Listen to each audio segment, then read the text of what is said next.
Good morning student. आज हम exercise 15.1 राशियों की तुलना में क्वेश्चन नंबर 6 सोल्व करेंगे। इससे पहले हम क्वेश्चन 5 कर चुके हैं और हमारा छठा क्वेश्चन है आज का। प्रधानमंत्री जन धन योजना के अंतर्गत कमली के खाते में जमा धन में से उसने 75% राशि खर्च कर दी। यानी कमली नाम की एक औरत थी, उसके खाते में जन धन योजना के अंतर्गत कुछ पैसे आए। उस पैसे में से उसने 75% राशि क्या कर दी? खर्च कर दी। अब उसके खाते में 600 रुपए शेष है। यानी अब उसके खाते में कितने रुपए रह गए? 600 रुपए रह गए। ज्ञात कीजिए कि खाते में कुल कितने रुपए आए। यानी हमें ये ज्ञात करना कि उस कमली के खाते में कितने रुपए आए। यानी उसके खाते में कुछ पैसे आए, उस पैसे में से उसने 75% क्या कर दिया? खर्च कर दिया। यानी ये मान लो आप कि उसके खाते में 100 रुपए आए। उसके खाते में कितने रुपए आए? 100। उसमें 100 रुपए आते ही उसने क्या करा? 75% खर्च कर दिया। यानी 75 रुपए खर्च कर दिए और शेष कितने बच गए? 25 रुपए। परंतु यहाँ पे बता रहा है कि उसके खाते में कुछ रुपए जमा हुए, उसमें से 75% उसने खर्च कर दिए और खर्च करने के बाद शेष कितने रुपए रह गए? 600। तो उसके खाते में कितने रुपए जमा हुए थे? तो देखो, माना क्वेश्चन नंबर 6, माना कमली के खाते में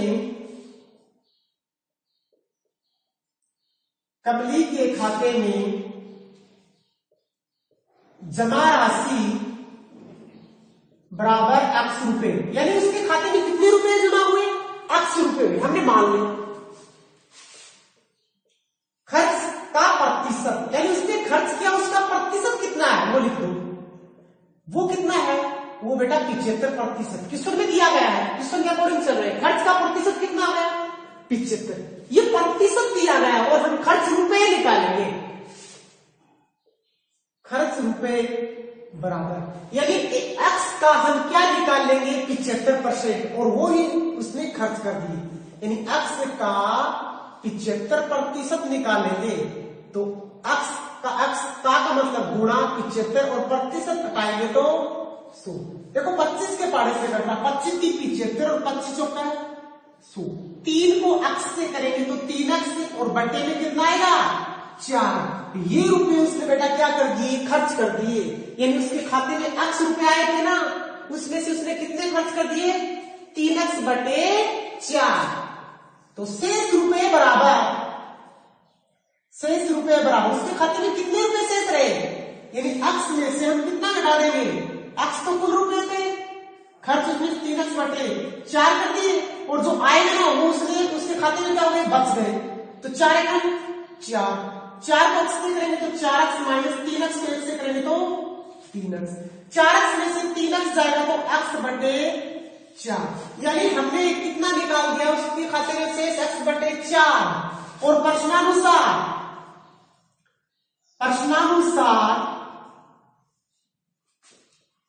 खाते में शेष राशि बराबर 600 रुपए। यानी प्रश्न के अकॉर्डिंग उसके खाते में कितने रुपए है? 600 रुपए ना। तो x बटे 4 और 600 दोनों ही क्या है? बराबर है।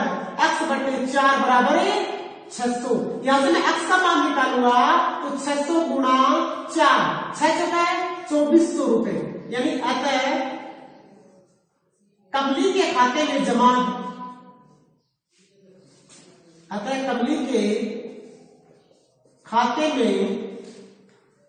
राशि बराबर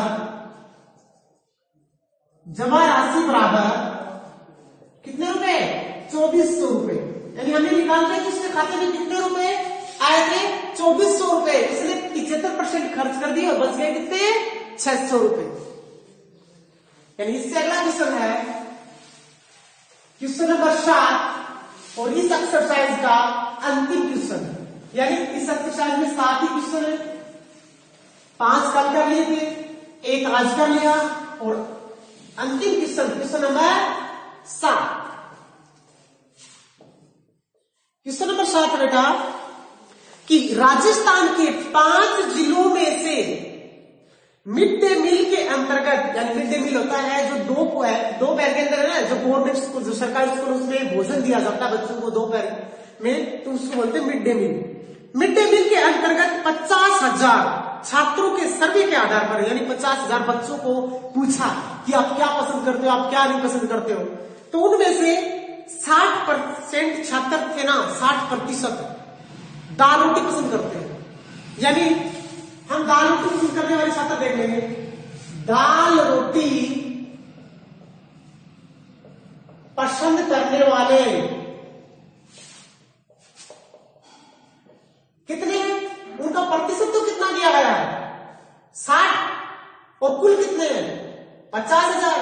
तो हम निकाल लेंगे 50,000 का 60% निकाल लेंगे ना, और 50,000 का 60% कितना आएगा, 50,000 का मतलब गुणा 60 बटे में 100, 1 0 से 1 0, 1 0 से 1 0, यानी 5,000 को हम 6 से गुणा करेंगे, और 6 पंजो 30, यानी 30,000 छात्र है ना, वो क्या पसंद करते हैं, दाल रोटी। ये सर्वे के अंदर देखा गया। उसके बाद सब्जी रोटी पसंद करने वाले, सब्जी रोटी पसंद कितने करते हैं, 25%। कितने करते हैं, 25%। तो हम 50,000 का क्या निकाल लेंगे, का 25% निकालेंगे ना, 50,000 का मतलब गुणा 25 और बटे में 100, 2 बिंदु से 2 बिंदु कैंसिल, और 500 को हम किससे गुणा कर देंगे, 25 से, 25 पंजो 125 और 2 बिंदु, यानी 12,500 छात्र क्या करते हैं, सब्जी रोटी पसंद करते हैं। और शेष छात्र क्या पसंद करते हैं, खिचड़ी। तो खिचड़ी पसंद करने वाले जो शेष बच गए ना, वो क्या पसंद करते हैं, खिचड़ी। अब देखो शेष कौन बचेंगे, कुल कितने थे, 50, 30,000 तो क्या करते हैं, दाल रोटी, और 12,500 सब्जी रोटी, यानी दोनों को जोड़ लेंगे, और बाकी बच गया है ना, वो खिचड़ी करेंगे, खिचड़ी पसंद करेंगे, यानी 50,000 में से घटा देंगे, यानी 50,000 माइनस 30,000 और 12,500 को जोड़ लेंगे, 30,000 प्लस 12,500 को जोड़कर उसमें 50,000 में से घटा देंगे, 50,000 माइनस 30, 40, 42,500, और 50,000 में से 42,500 घटाएंगे तो 7,500 छात्र क्या पसंद करेंगे, खिचड़ी पसंद करेंगे। और ये तो क्या था, छात्रों की संख्या। यदि खिचड़ी का प्रतिशत पूछ रहा है इससे, तो ये तो हम सीधा भी निकाल सकते हैं, खिचड़ी का प्रतिशत, यानी हमेशा कुल प्रतिशत कितना होता है, 100, और 100 में से हम दाल रोटी और सब्जी रोटी का घटा देंगे, बाकी खिचड़ी का ही तो है। 60 और 25 दोनों को जोड़कर, 60 प्लस 25 दोनों को जोड़कर 100 में से घटा देंगे, यानी 100 माइनस 85, और यानी कितना परसेंट हो गया, 15%। यानी 15% बच्चे है ना, वो क्या पसंद करते हैं, खिचड़ी। और वैसे पूछे कि छात्रों की संख्या बताइए ना कि प्रतिशत, तो 7,500। यदि पूछे कि दाल रोटी कितने पसंद करते हैं, तो 30,000। यदि सब्जी रोटी कितने पसंद करते हैं, तो 12,500। यानी क्वेश्चन कैसे भी आ सकता है। ये भी पूछ सकता है कि दाल रोटी और सब्जी रोटी पसंद करने वालों का अंतर कितना है, तो इन दोनों का क्या कर देंगे, हम घटा कर देंगे। इन दोनों का भी पूछ सकता है कि खिचड़ी पसंद करने वाले और सब्जी रोटी पसंद करने वाले का अंतर, यानी क्वेश्चन को किसी तरह की घुमा के वो पूछ सकता है। इसलिए हमने सभी चीजें अलग अलग याद कर ली, और हम अब आसानी से बता सकते हैं। किसी भी चीज को पूछ रहा है तो हम उसको आसानी से बता सकते हैं, चाहे वो खिचड़ी का पूछे, चाहे वो दाल रोटी का पूछे, या वो सब्जी रोटी का पूछे। तो अब हमारी ये एक्सरसाइज कंप्लीट हो गई है। इस एक्सरसाइज में 2 उदाहरण है, 2 एग्जाम्पल है सब। अब हम वो 2 एग्जाम्पल सॉल्व करेंगे। आप भी क्या 2 एग्जाम्पल आ सकते हैं परीक्षा में, यानी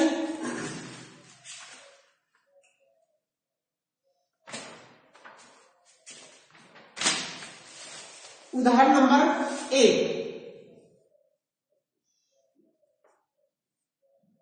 उदाहरण 1, पहला हमारा राजस्थान के 15.1 बोल गया था 13.1।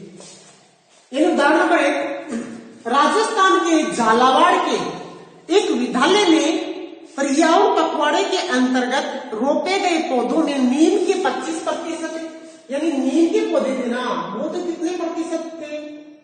25% थे। अलग अलग लिख लो। जामुन के थे ना, वो थे 15%। शेष पीपल के, यानी जो पीपल के बच गए ना वो शेष बच गए, तो पीपल के निकाल दो आप। पीपल के यानी कुल प्रतिशत कितना होता है? 100, और 100 में से 25 और 15 को जोड़ देंगे दोनों को, है ना। 25, 5, 30, 40, यानी 100 में से 40 घटाएंगे तो 60%। 60% पौधे ना किसके हैं? पीपल के। यदि कुल पौधे हमारे पास कुल पौधे दे दिए, क्या दे दिए? कुल पौधे, और कुल पौधे कितने हैं? 160 हो, तो ये तो हमारा क्वेश्चन था। अब इसको हम सोल्व करेंगे, और उदाहरण नंबर 1 में पॉइंट नंबर 1 दिया गया है कि नीम के पौधों की संख्या बताइए, यानी नीम के पौधों की क्या बतानी है? संख्या बतानी है बेटा। हमें तो नीम के पौधों का प्रतिशत और कुल पौधे दे दिए, यानी हम कुल का 25% निकालेंगे तो हमारे पास नीम के पौधे आ जाएंगे। यानी नीम के पौधों की संख्या बराबर, यानी नीम के पौधों की संख्या देखेंगे ना, 160 का हम क्या निकाल लेंगे? 160 का 25% निकाल लेंगे, और वही हमारे नीम के पौधे आएंगे। 160 गुना 25/100, 25 चौका 100। 160 में हम 4 का भाग देंगे, 4 चौका 16, 40, यानी 40 पौधे थे ना, वो किसके हो गए? वो नीम के हो गए। यानी हमने निकाल लिया कि 40 पौधे यानी 40 पौधे किसके हैं? नीम के। और पॉइंट नंबर 2 दिया गया इसमें कि जामुन के पौधों की संख्या कितनी है, यानी अब जामुन के पौधों की पूछ ली। हमें जामुन के पौधे का प्रतिशत दिया गया है, और जामुन के पौधों की संख्या, यानी 160 का हम क्या निकालेंगे? 160 का 15% ना, 15%, और 160 का मतलब गुणा 15/100, 0 से 0, 5 3 15, 5 दूनी 10। अब 16 को 2 से काट देंगे तो 8, यानी ऊपर तो कितना बच रहा है? 8 और 3, और 8 3 24, यानी जामुन के पौधे कितने हो गए? 24। इसी प्रकार हम निकाल सकते हैं कि हमें कुल दिया गया हो और उसका प्रतिशत दिया गया, तो हम उसकी संख्या निकाल सकते हैं। अब पॉइंट नंबर 3 दिया गया है कि नीम के पौधे व जामुन के पौधों का अनुपात, यानी नीम के पौधे और जामुन के पौधों का अनुपात, यानी नीम के पौधे अनुपात जामुन के पौधे। नीम के पौधे कितने हैं? 40 थे ना, 40 अनुपात जामुन के पौधे कितने थे बेटा? 24। और जब हमें अनुपात दिया गया तो हम उसको बट्टे में रख सकते हैं ताकि आसानी से काट सकते हैं। 8 के पाड़े से कट जाएगा, 8 3 तो 24, और 8 5 40, 5 ऊपर 3 नीचे, यानी अनुपात में बनाएंगे तो 5/3, यानी दोनों का अनुपात कितना आ गया? 5/3। और इसी क्वेश्चन के अंदर पॉइंट नंबर 4 दिया गया है, पीपल के पौधों की संख्या एवं प्रतिशत ज्ञात कीजिए। यानी हमने पीपल के पौधों का प्रतिशत तो ऊपर ही ज्ञात कर दिया था, कितना था? 60। अब पीपल के पौधों की संख्या बतानी है। पीपल के पौधों की संख्या, अब हम संख्या बतानी है, उसका प्रतिशत दिया गया है, कुल दिए गए तो आसान है।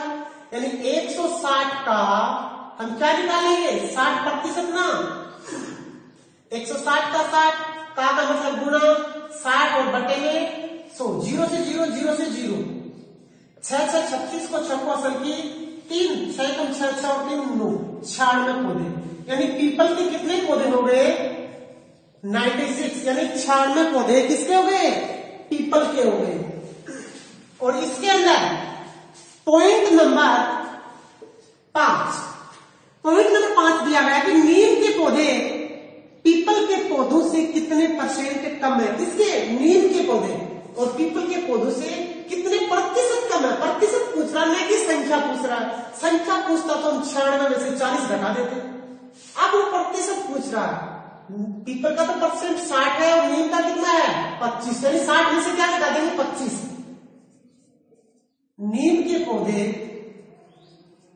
व पीपल के पौधों का अंतर ना, और अंतर निकालेंगे तो 60% में से 25% घटा दो। 10 में से 5 जाएगा 5 में से 2 जाएगा 3, यानी 35% है ना। दोनों का क्या है? अंतर। यानी हमारा पहला एग्जाम्पल हो गया। इसमें एग्जाम्पल नंबर 2 उदाहरण नंबर है ना 2, वो देखेंगे क्या है। उदाहरण नंबर 2 है, एक विद्यार्थी को गणित में 10 अंक मिले। कितने अंक मिले? अंक प्राप्त अंक बराबर 10। प्रतिशत कितना हो गया? यदि 10 का प्रतिशत कितना दिया गया है? 40%। बताइए कि गणित की परीक्षा में कुल कितने अंक हुए? यानी लड़का था, उसको 10 नंबर मिले, यानी जितने नंबर का पेपर था ना उसमें से उसको कितने नंबर मिले? 10 नंबर मिले। और 10 नंबर मिलते ही ना उसका 40% बन गया, यानी 10 अंक मिलते ही कितना % बन गया? 40% बन गया। तो उसका पूर्णांक पूछ रहा है, यानी उस परीक्षा का पूर्णांक पूछ रहा है। पूर्णांक कितना था? माना परीक्षा का पूर्णांक, माना परीक्षा का पूर्णांक बराबर x, यानी परीक्षा पूर्णांक कितना आ गया? x। और x का ना 40% निकालेंगे वो कितना निकल के आ रहा है? 10। प्रश्नानुसार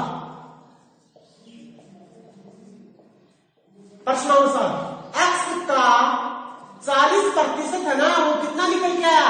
10। x का मतलब गुणा 40/100 बराबर में 10। 0 से 0 कैंसिल, 2 से काट दो, 2 दूनी 4 और 2 पंजो 10। x गुणा 2/5 बराबर 10। जब 2/5 को आगे भेजेंगे तो उल्ट जाएगा, ये 5 तो ऊपर चला जाएगा, 2 नीचे, 2 पंजो 10। x बराबर 5 को हम 5 से गुणा करेंगे, पंजो 25, यानी परीक्षा का पूर्णांक कितना होगा? 25 आता है। परीक्षा का पूर्णांक बराबर 25 अंक, यानी कितने अंक की परीक्षा थी वो? 25 अंक की। तो बेटा हमारी एक्सरसाइज 13.1 कंप्लीट हो गई। कल हम 13.2 करेंगे। ओके।